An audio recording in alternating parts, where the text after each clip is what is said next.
Hi, I'd like to start with the quote that Frida Kahlo once said. Intenté ahogar mis dolores, pero ellos aprendieron a nadar. It translates to, I tried to drown my sorrows, but they learned to swim. Today I'd like to clarify for you that Frida Kahlo is not a surrealist through two of her artworks. According to Webster's dictionary, surrealism is a style of art developed in the 20th century, stressing the subconscious or non-rational significance of imagery arrived by automatism. As many of you guys know, Frida Kahlo lived a very tragic life.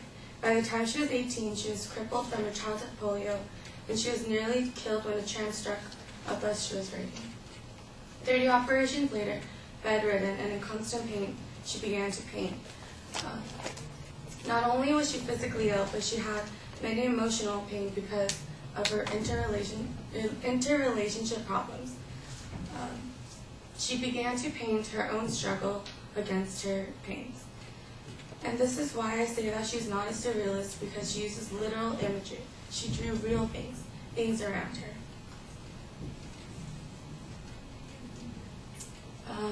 Author Hayden Herrera of the biography of Frida claimed that painting was a part of Frida Kahlo's battle for life.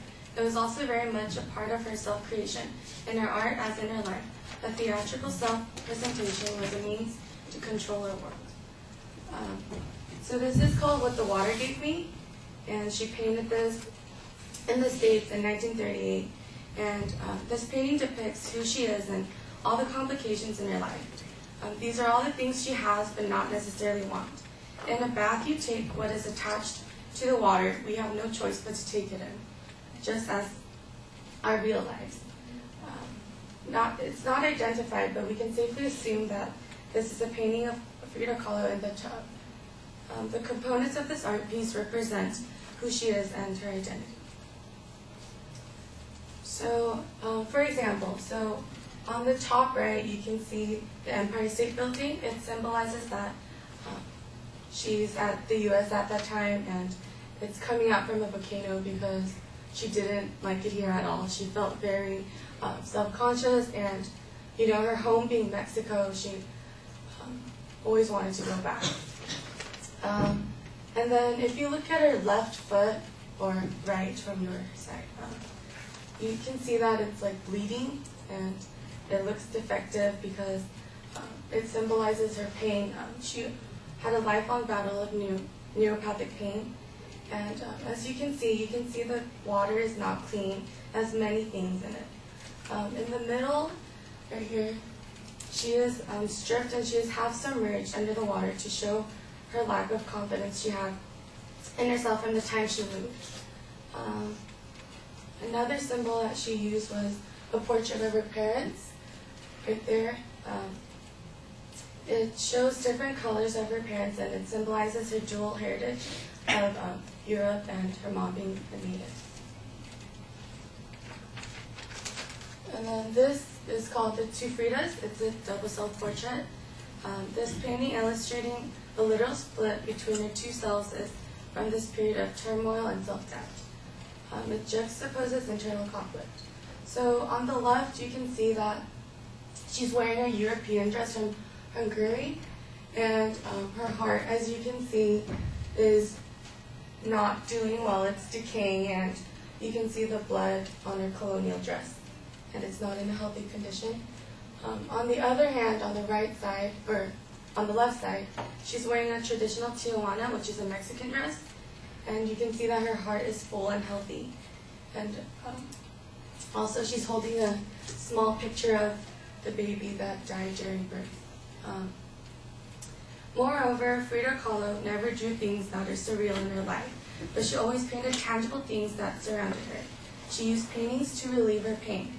Although many critics argue that Frida is a surrealist, I believe that she uses literal images in her artworks. The style is refreshing because it is down to earth, and she continues to inspire many people even up to this day. Thank you.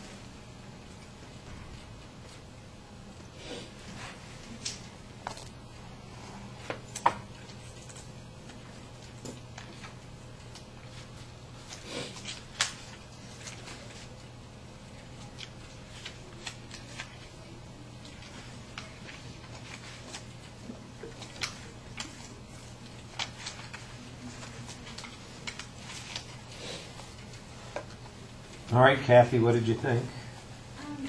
So I thought your background info was really good. You obviously know those paintings very well, so you were able to explain them very well. Your voice projection was also really, really good. Things that I think you should work on is probably eye contact and maybe a few more examples. I understand where you're coming from, but like if you had more of your paintings, it would reinforce your point a little bit more.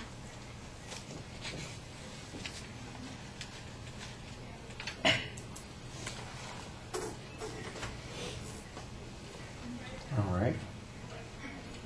Give me just a second here.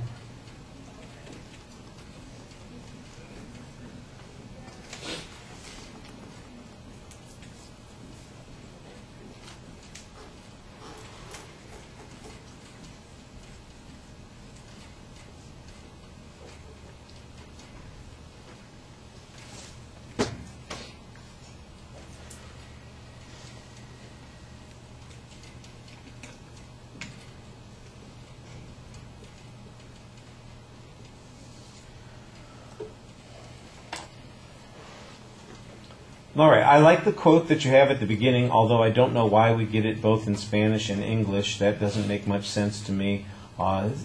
It seems like it's an affectation. If you wanted to, you maybe could use it as a an exit line. You give us the quote, for instance, in English at the beginning, and then maybe repeat it at the end in Spanish as an exit line and point out that, remember, she felt more at home in Mexico and saw herself as being that person, and that would maybe reemphasize the point that you were making there during the body of the speech.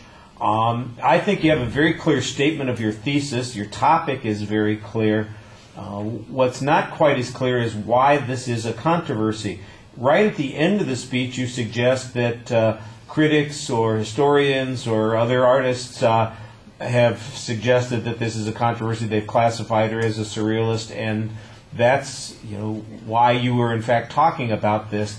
But you don't explain that to us at the beginning. You basically just tell us she's not really a surrealist. Here's what a surrealist is. She's not that, and then you start giving us the reasons why. I think that you need that context at the beginning so that we understand why it is we're listening to the speech, focusing on the thing that you were talking about.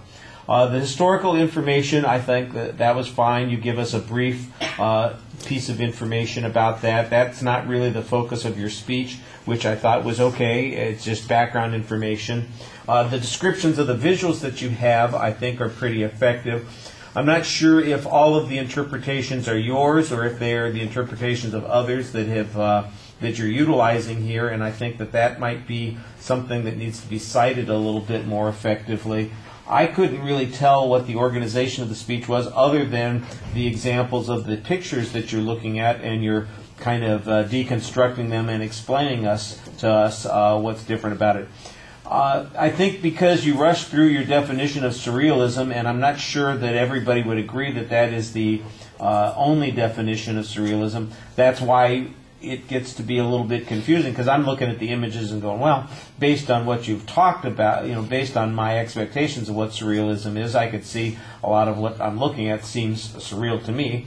But apparently, by your definition, which becomes the key issue, it isn't. And so that's why I think that it's problematic that you rush over that. Also, I think it's problematic that you didn't explain to us why this is a controversy, why we should care about that early on.